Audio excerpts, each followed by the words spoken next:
Ratio analysis statement पाहण्यासाठी gateway of Tally या मेनूमधील रिपोर्ट्स या हेडिंगच्या अंडर असलेली रेशो ॲनालिसिस ही कमांड सिलेक्ट करावी। यामध्ये आपल्याला लेफ्ट हँड साईडला प्रिन्सिपल ग्रुप्स व राईट हँड साईडला प्रिन्सिपल रेशोज अशी माहिती डिस्प्ले होते।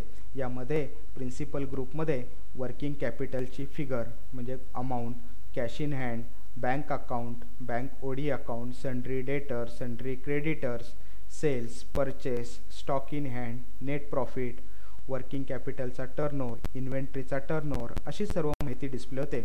व प्रिन्सिपल रेशोजमध्ये त्याचा करंट रेशो किती आहे, क्विक रेशो किती आहे, डेबिट इक्विटी रेशो कसा आहे, ग्रॉस प्रॉफिट किती % आहे, नेट प्रॉफिट किती % आहे, ऑपरेटिंग कॉस्ट किती % आहे, अशी सर्व माहिती ही रेशो ॲनालिसिसमध्ये आपण पाहू शकतो।